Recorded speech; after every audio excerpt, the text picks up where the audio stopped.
Okay, we're going to change it up a little bit here. Instead of doing a repair video, I'm gonna cover a new tool that I've received thanks to a friend of mine. He got me a BackBit Chip Tester Pro, serial number 443. I've already opened it and everything, so this is not the way it would come packaged. The way it was packaged was a lot nicer than this, but this is the tester. Let me turn that around. Okay, and then we have the USB cable, and then a bunch of jumper wires. Okay, and then this is the adapter if you want to try testing chips in the PCB at the time. I typically wouldn't need this myself because I'm going to be using the fluke and the oscilloscope, but you know, there may be a time down the road where it might come in handy. Then I also got the adapter here. Let's see if for 4116 RAMs. Now you need an adapter because 4116 RAMs require 3 different voltages in order to work. So this little adapter here provides the extra voltages needed. You can see a little up there. We'll be showing that off here in a little bit too. And we'll grab one more red. I think I have one over here. Okay, so we're going to set that aside and we'll move the box out of the way. They do recommend that you run the device off of anything that at least provides 2 amps of power. So, so I have just a regular cell phone charger, and this one provides 2 amp. So the cable you get is the double connector, if it'll focus.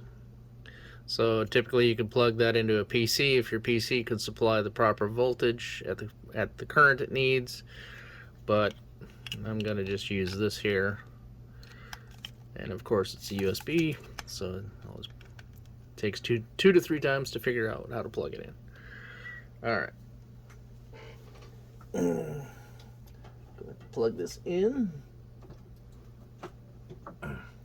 And because I liked it so much, I actually designed a 3D case.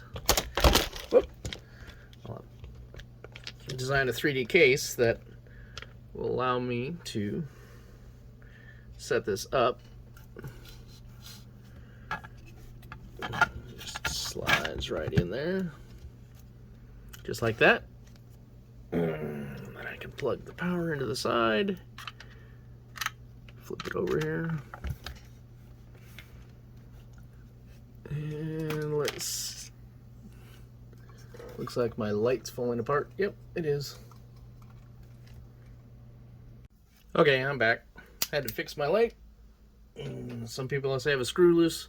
Well, that just proves it. Alright, so you're saying, well, what the heck is this thing? Well, you might already have an idea. So what I'm going to do is, like a lot of people, I accumulate a pile of chips, and I need to test them. Okay, so hang up. But now we have another pile over here.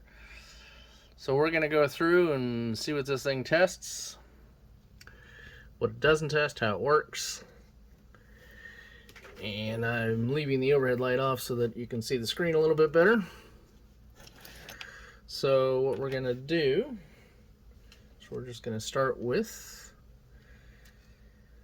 a chip. If it has a red sticker on it,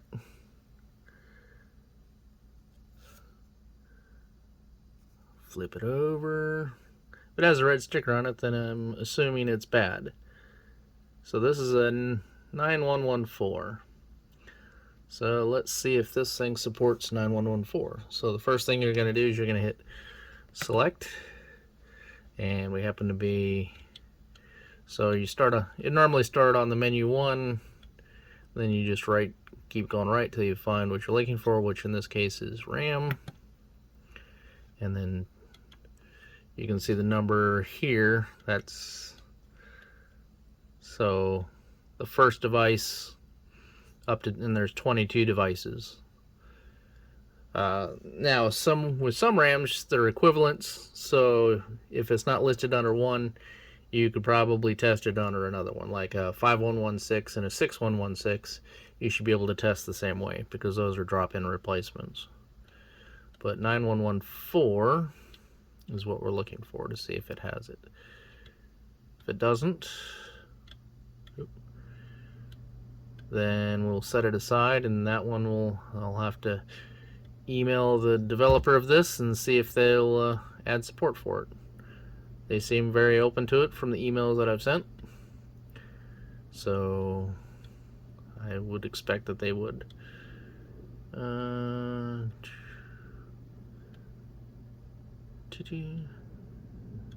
Okay, so there is no 9114, unless 9114 again crosses to something else, but I don't have my computer on right now, so I'm not going to worry about it. We're just going to set it aside. We'll grab the next chip. This one is a 74LS240. Okay, so we're going to go back. By holding the select button for a few seconds, it'll bring you back to the main menu. Okay, so we want, actually it's back to 7400 series. Now we can look at how many pins it is. 1, 2, 3, 4, 5, 6, 7, 8, 9, 10. I happen to know it was 10, but it's a 20-pin chip. So if you know the number, you can go in there and you can go through and select, all the different series through this way, or you can just come in here at the very beginning and you have the detect 14 pin, 16 pin, and 20 pin. So we're just going to do detect 20. So you push select. Now what it's telling you is how to hook up the power. On the right hand side is the ground. All these, it doesn't matter which peg you put it on, they're all tied together. It's telling you to put the negative to position 10. So you find number 10 on here. Okay. And then you push and hold the test button, and then it tells you where to put the positive. So the positive goes to position 48, which is that corner. So we're going to take one of our positive leads, connect it here, and then we're going to plug it in here. And then you push test, and of course it's not gonna have a match because I didn't put the chip in yet. So it helps if you open it up, put the chip in, and now push test. It says no match. Well, could be because that chip is bad. So we're gonna see if we can do it.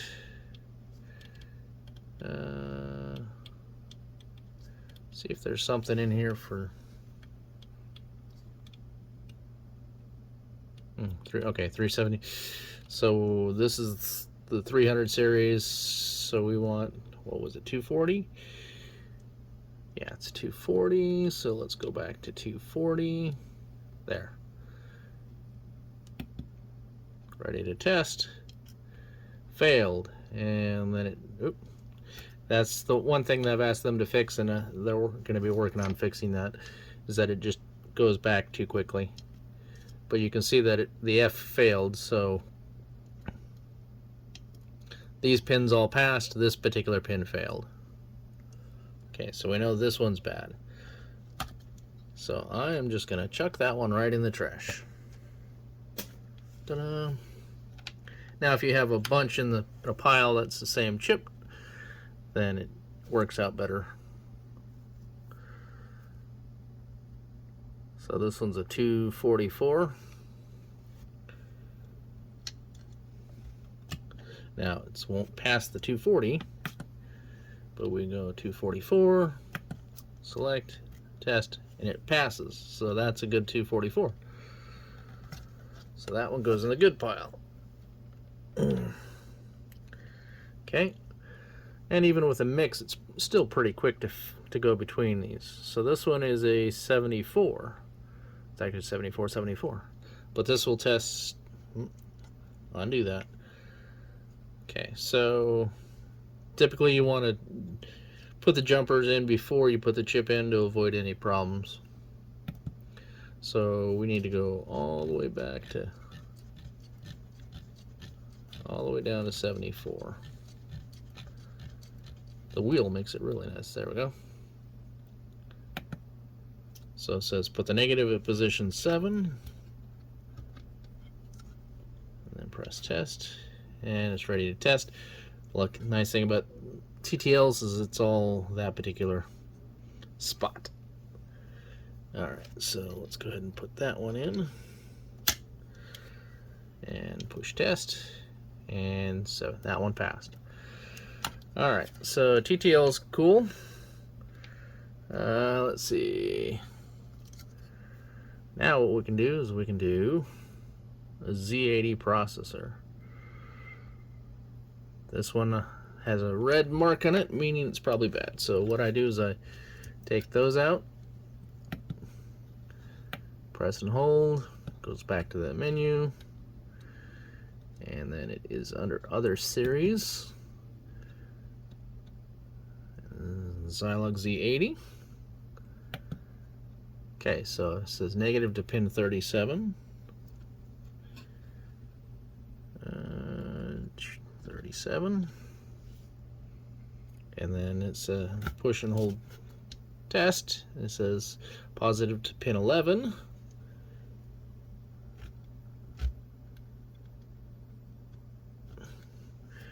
Now, curious, if I put it in a different spot, I'm just going to test this. I haven't tried this yet. Yep, still says put it in position 11. So it's not going to be ready to test until you put it in the right spot.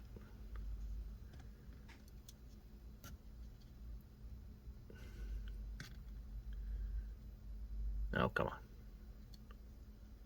I'm doing this from the camera angle, so let me, yeah. I don't know if I messed up the cable or not. Okay, so now it's ready to test. So we're gonna throw this one in there. Z80. Pin 1's down here, all the way out to that side. And this will do up to 48 pins. Test. Now it's in loose mode. It says passed. Interesting. I have a red dot on that one that says that it's bad. We'll have to examine that again. Try testing again. But it said loose mode. There's also with that adapter you can put it in, do it in circuit. But you need a 3M clip or a clip, whatever, like this, similar to this. Except this one won't work because it's got these little things on it. You need smooth ones like this.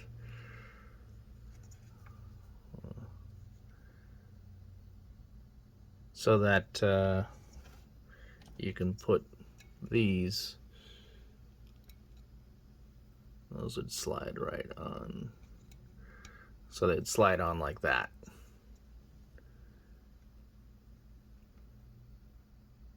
Okay.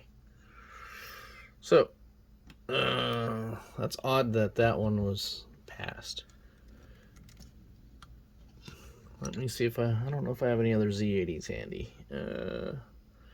That one is a maybe. I'm gonna have to test that in a real board and see how that does. Let's see. It's a 6532.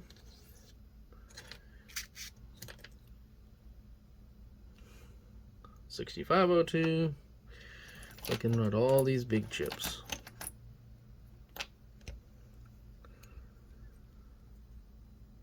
$6502.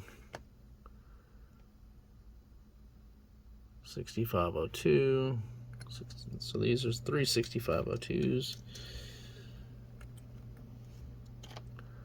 That's an EEPROM.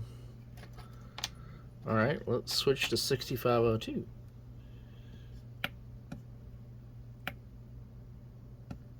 Okay, pull the jumpers out.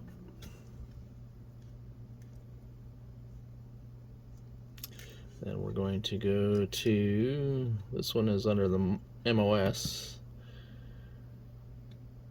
6502.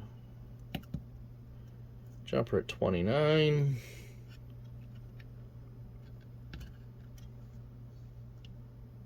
And 8.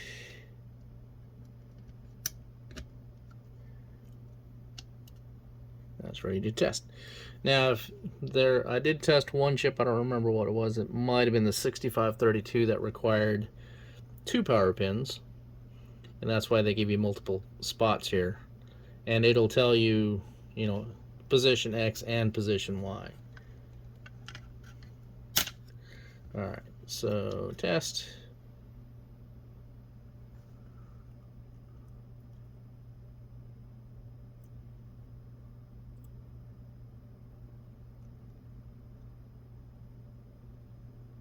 Failed.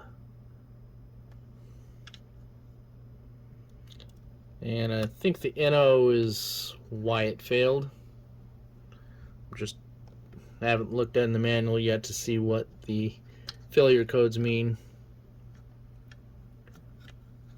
And it's different. Each failure code is different based on what type of chip it is. Like the one that we saw earlier showed us which pins failed.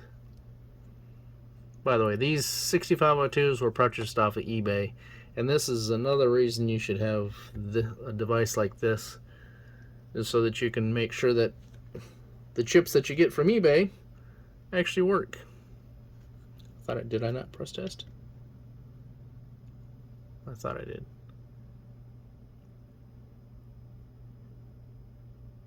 Or it may have flashed it and I just wasn't paying attention. Failed, NOW. So these might be 6502s, or they might be something else completely different.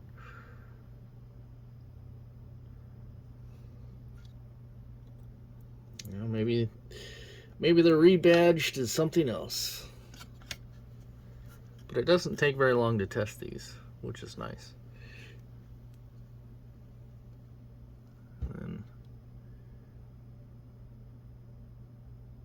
And these lights should light up here. So you get a red light for the fail, green light for, yeah, and then it goes away.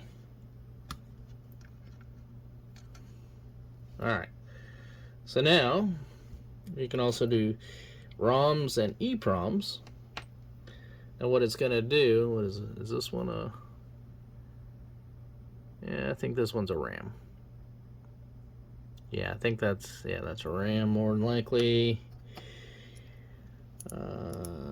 Here is a ROM. You'd have to figure out what game it's from to know what size it is, but I'm gonna bet that it's a 2716. So again, we pull this out, pull that out. Every time you change a device, it's a good habit just to get into, is just to pull those out. All right, so back. Now, it says ROM and ripping. So what you can, this also has an SD card slot. I believe it's, where did they hide the SD card slot? It's probably at the bottom.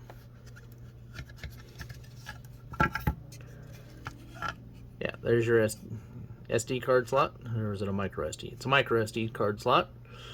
So what you can do is you can put a micro SD card in there, and that's how you update. That's how they update this as well, is through that a micro SD card.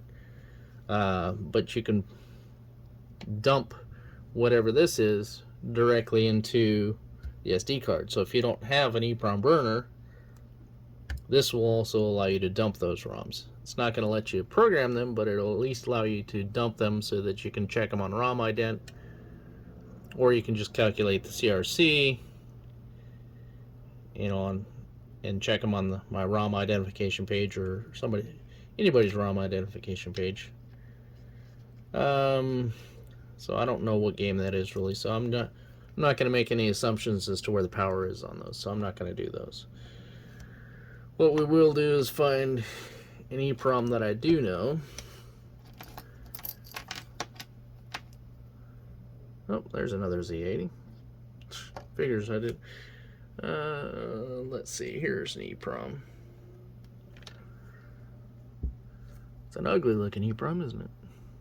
Yeah. What is it? This is a 2532. Let's see if it supports a 2532. Oop, that's not what I wanted. Yeah, it is. Let's see here. 2532. There you go. Select that. Negative to pin 12.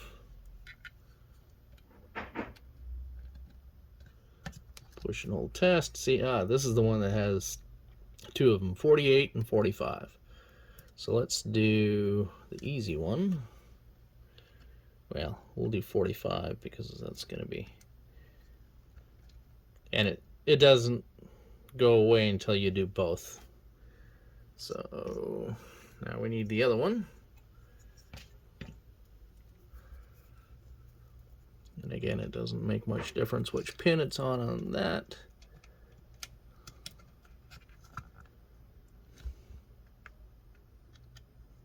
.48. Okay. Then push those down the way, and it's ready to test. So now we can go to here. So now you can do in circuit. I'm gonna have to look at the manual to see what all the difference in circuits is, or you can do loose. So I'm gonna just do loose, and it tells you what the checksum is, and then you can use that to go look up to see what it is. I haven't tried the ripping yet, and it probably isn't going to allow me to do the ripping because I don't have the micro SD card in. So we'll just have to live with that. Okay, and that, you know, the checksum happened pretty quick. All right, let's try one other thing here, and then we'll try that other Z80 I found.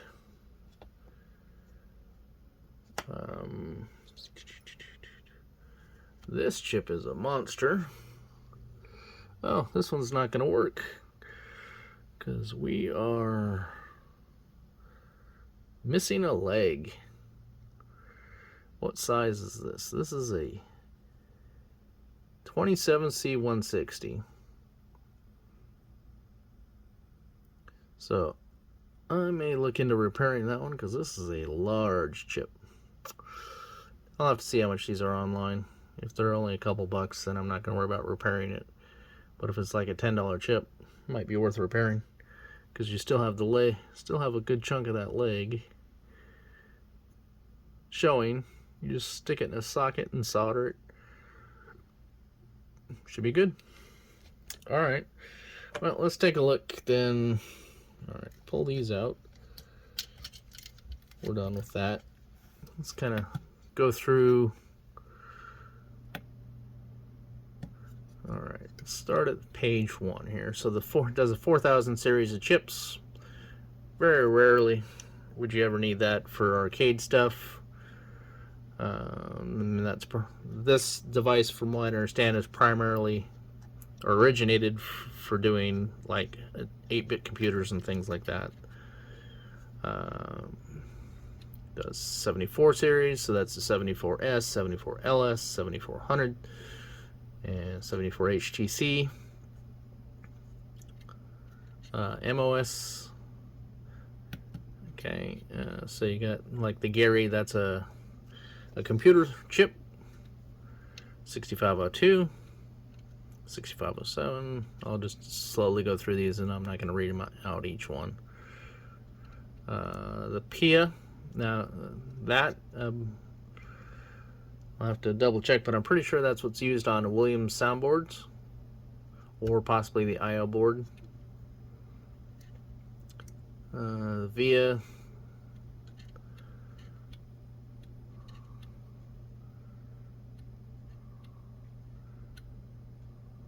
SID chip, so that's good if you're doing Commodore 64s.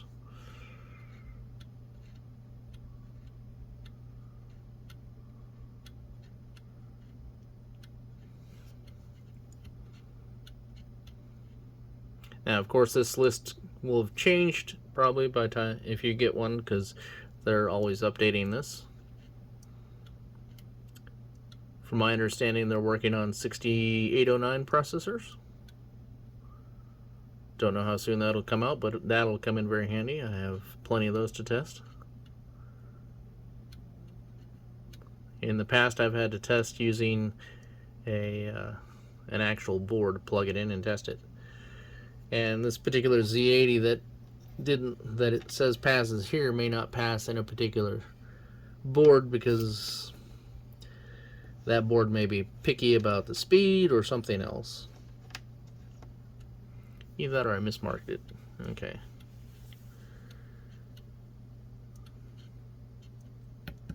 Okay, then we'll go to the next one, RAMs. There's 22 different RAMs that it goes through.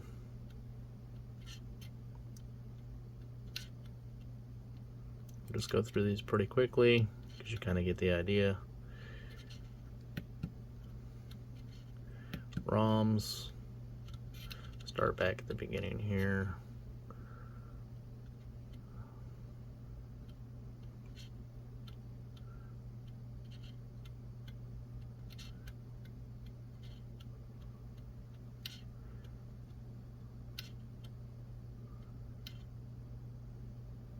Cart rip, I'm not sure what that is, but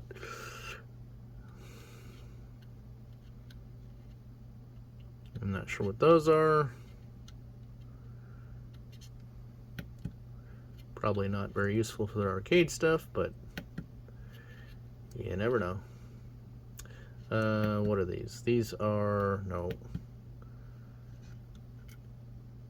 These are, this is the other menu. So it's a bunch of miscellaneous stuff here. You got 5.5 timer, 5.56, all those.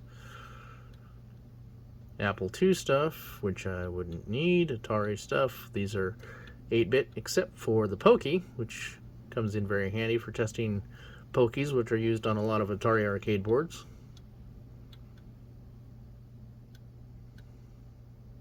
Does gals. Bunch of stuff here.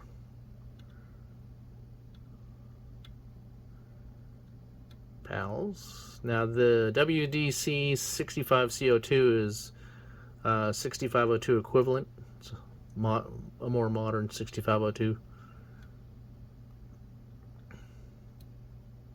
Then it does the Z80. That's probably a chip for the ZX81, probably a ZX Spectrum or something. Not familiar with that. Okay, and then of course the options. I really haven't looked at that. About, let's see what about says. I'm on version 155. So I need to make sure I'm on the latest version of that. I'll write that down. Okay.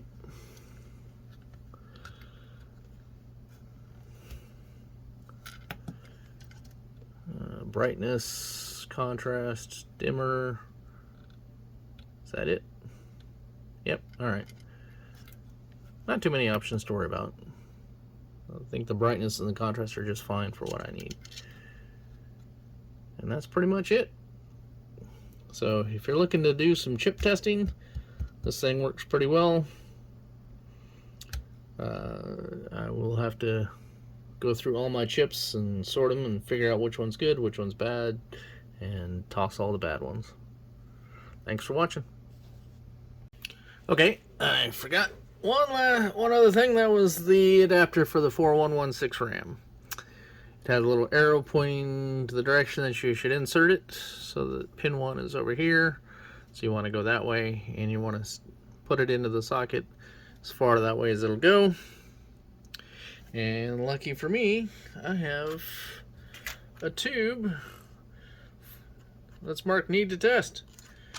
So we're just gonna pile them all out here,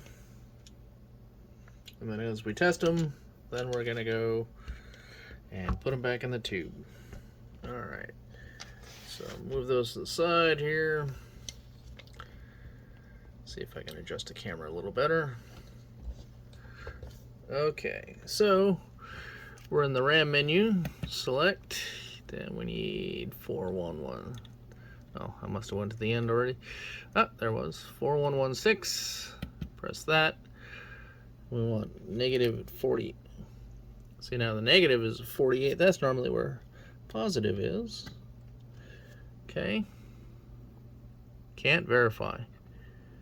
Why can it not verify?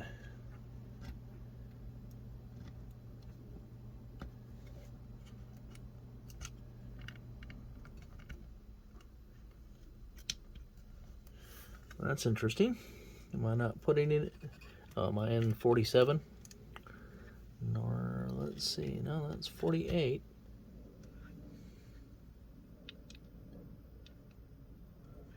Why can I not verify? I am plugged in and it's turned on.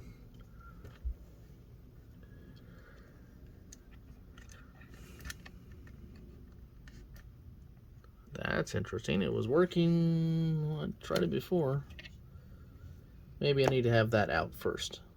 That's what it is. Okay. Wire it up first, then put the adapter in. I had that backwards. Okay.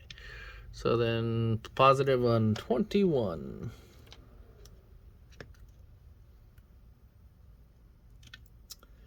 So positive goes on 21, it said?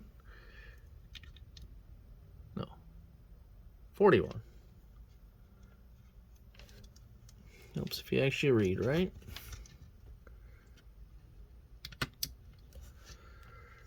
And this is the mistake I made when I first got it. Was putting the chip or the adapter in first is not good. Okay. See, adapter is required. So we need to put the adapter in.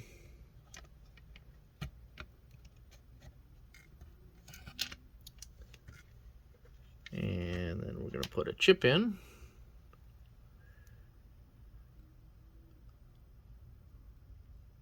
(4116). Notch to the left. Close it up. Test. RAM passed.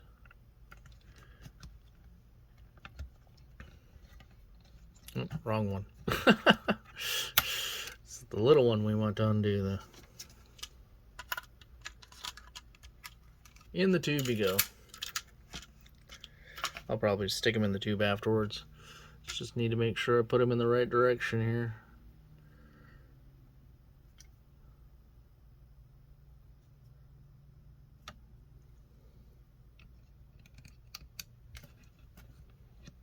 Slap it in, test, passed.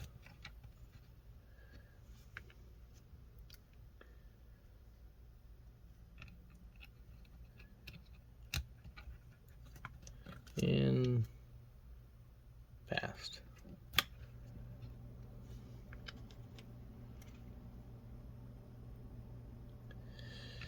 Definitely don't want to put these RAMs in backwards because the wrong voltage is the wrong pins. RAM goes kablooey.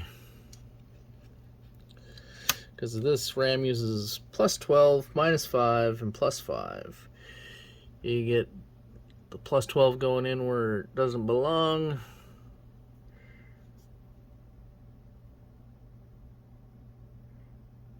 Yeah, that should be 4116. Just a different part number. They were all in that tube. Passed.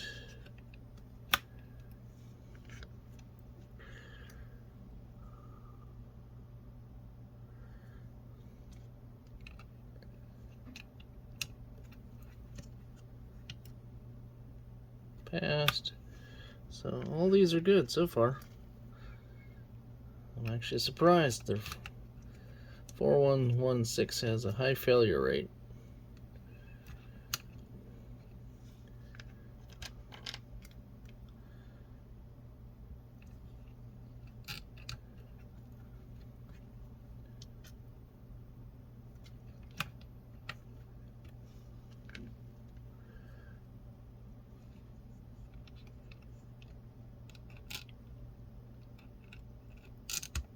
Sometimes the legs are a little wonky and you gotta fiddle with it to get it into the socket.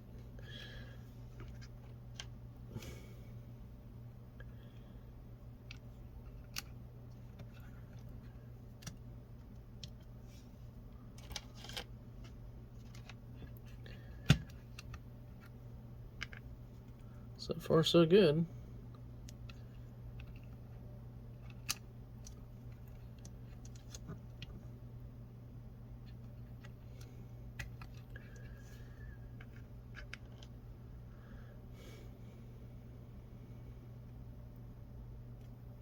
One caveat to these kind of testers, and it's probably true for 99.99% of them, is even if it tests good in here, it doesn't necessarily mean the chip is 100% good, and it may fail when put in a board because it's going to be under a different load than what these probably put on them. So, you know, these might work fine under a low load, but then you put it into a circuit where it's got a much higher load and it could fail. But this will definitely point out anything that is obviously bad. Come on, focus on that. Yeah, the little dot there in pin 1. It's a mix and match of brands in this tube. Passed.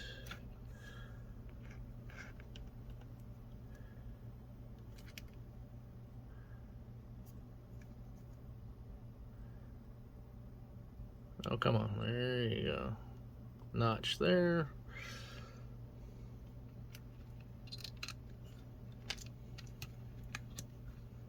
Oops. Put it in flat. There you go.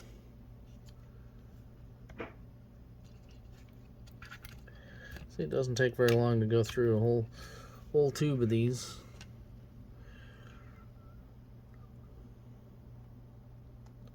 Checking for the notch, so I make sure I get it in the right direction.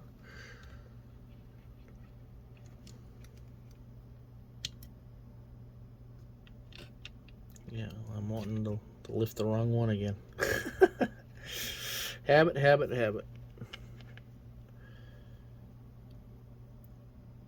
All right. Yeah, NEC on this one.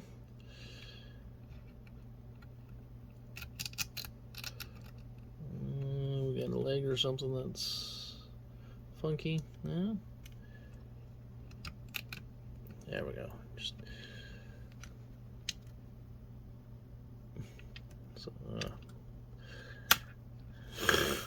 muscle memory.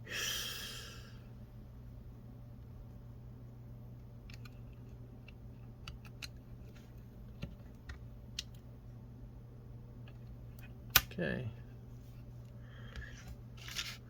Quite a few in that tube.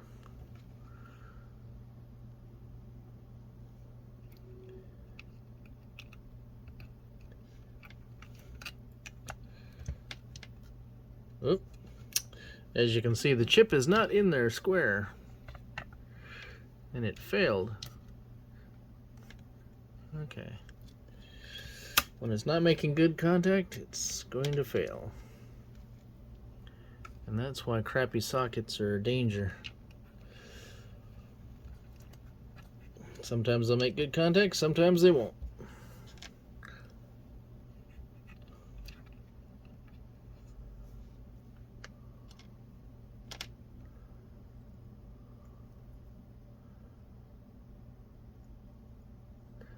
This one. Yeah, see, this is, it says it's an MB8116, so that's the equivalent of a 4116. Little square there to indicate the pin 1. As soon as we get in there. Passed. So, oop. I did it again.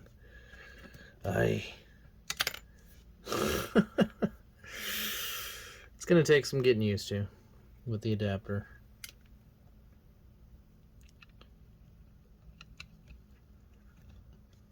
And it's conveniently located right there, so I always keep flicking it.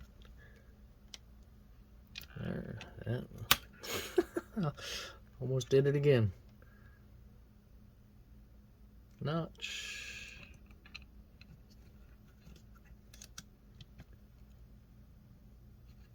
All right. If you deal with a lot of Williams games or Tato's like Zookeeper and Kicks and stuff like that, they use a lot of 4116 RAM. There's several arcade games. Missile Command uses 4116, so this adapter is definitely worth the extra money.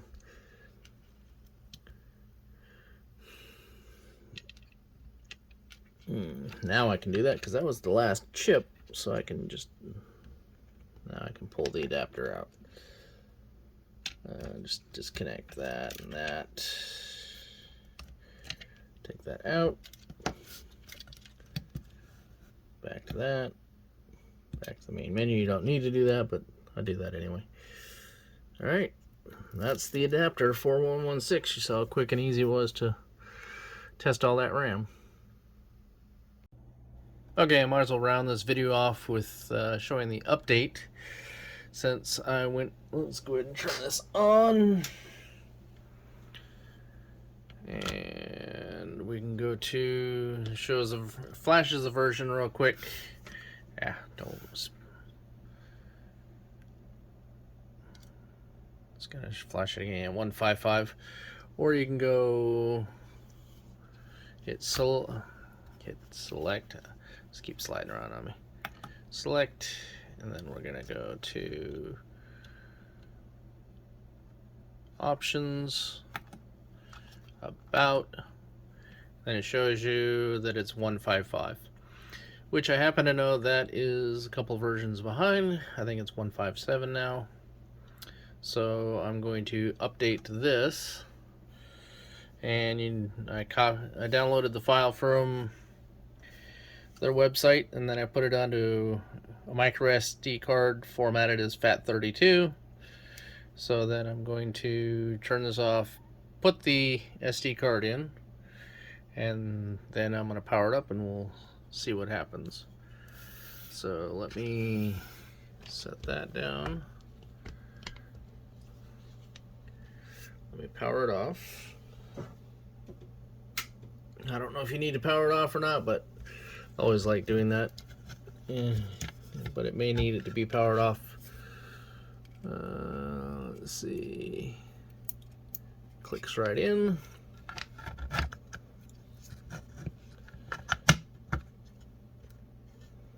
I may modify my stand here to take that into account, since it kind of sticks out a little bit. I don't want it to be able to break that card, so I might just put a little cutout in here to take that into account. But as long as it's just sitting in there, it should be fine. As long as you don't jam it down there. Alright, so we powered it up. Let's see what it does here. Wow, that was quick. That was super fast. Okay, let's options about 157. Wow, that didn't take any time at all. We don't want to be, go to the menu. And let's see if we can go into ROM ripping, see if there's any. Yeah, you probably have to select the ROM and then it'll probably give you the option to rip it. Maybe another video another time. But that was a very painless and quick update. Wow. Alright, let me power it off again.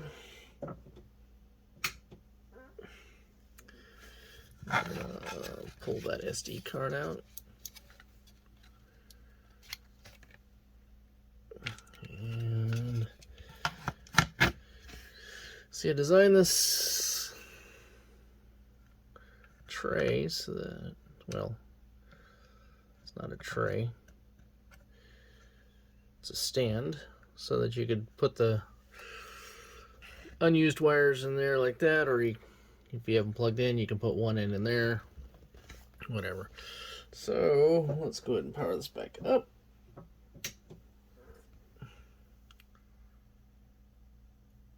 $157.